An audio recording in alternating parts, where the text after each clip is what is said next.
If a man comes home from a date thinking she liked me, I did good, I didn't mess up, she complimented me, she thought I was awesome, he wants to feel that again. He wants to spend more time with her.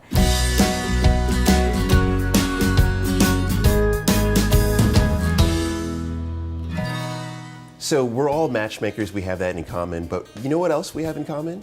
We have all been on great first dates, haven't we? Yes, we have. Absolutely. Yeah, looking around at each other, right? Yeah, a couple, right? So what makes a great first date?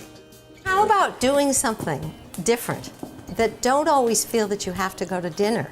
Because that can be, I think, in fact, the most difficult date. And I encourage clients. I hate dinners. I hate dinners as a first It's date. very hard not to have those conversations.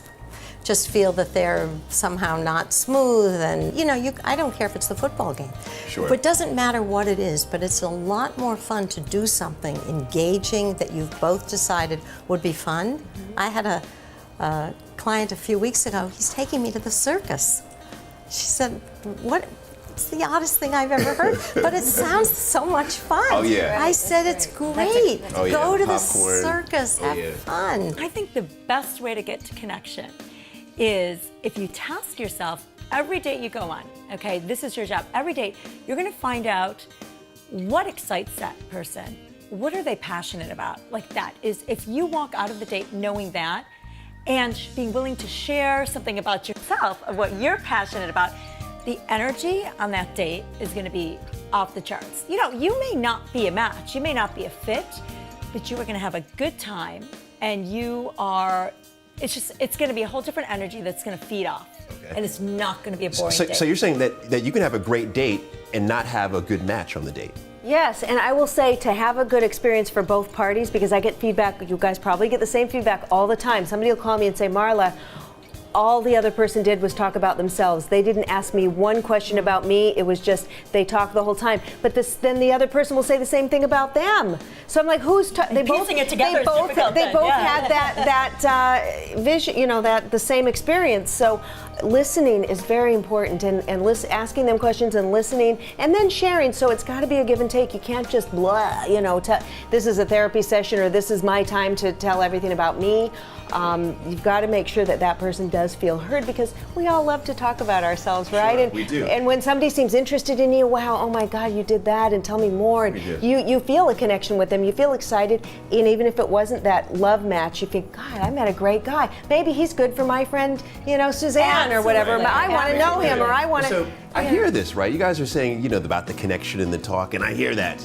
But when my boys come back from a first date and they say it was great, they're like, look, she looked great.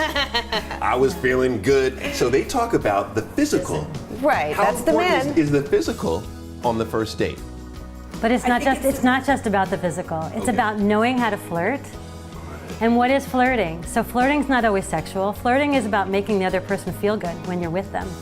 So if I understand men, I work with men every single day. If a man comes home from a date thinking she liked me, I did good, I didn't mess up, she complimented me, she thought I was awesome, he wants to feel that again. He wants to spend more time with her. Right. So for me, a first date is about authentically connecting, being yourself, but also affirming what you like in the other person. So if you're sitting on a date and you're thinking, I love how passionate he is in his work about changing the world, why not just say that?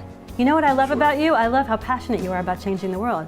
I mean, everyone loves to feel appreciated and seen. I love it. There's so many games that we play, right, in the dating. So you guys are saying, don't play any games, tell them exactly how you feel. Right, but for what you said as a man, I get this feedback. This is so funny because the man wants to see, no matter what body type he likes, he might like more curvy, he might like stick thin, he wants to see that figure. Because I've had a man call me up and this girl, I know she was like a size 2, she was worked out all the time, she was a dancer, and he says, Marla, I don't know that I'm gonna, she was great, I really liked her, we had a connection, don't think I'm gonna ask her for a second date. Why? She was wearing one of those puffy skirts that, that style a few years ago, it was a big like this. And he couldn't see. I couldn't tell if she had a big butt.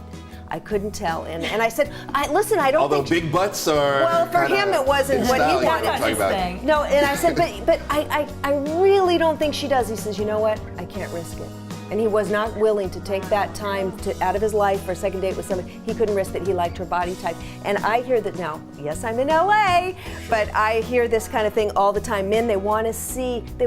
So ladies, don't wear baggy clothes on the date. Yes, it's more than the looks, but put a little makeup, wear something a little flirty, and be feminine. Because the guys, you got to catch that, oh yeah, I like her body type, I like her personality, I'll see her again. If they just like the personality and they don't like that body or look, they won't go for They don't something. meet the threshold. They won't go They for don't something. meet that I hear the threshold. same exact thing from my guys in Washington, D.C.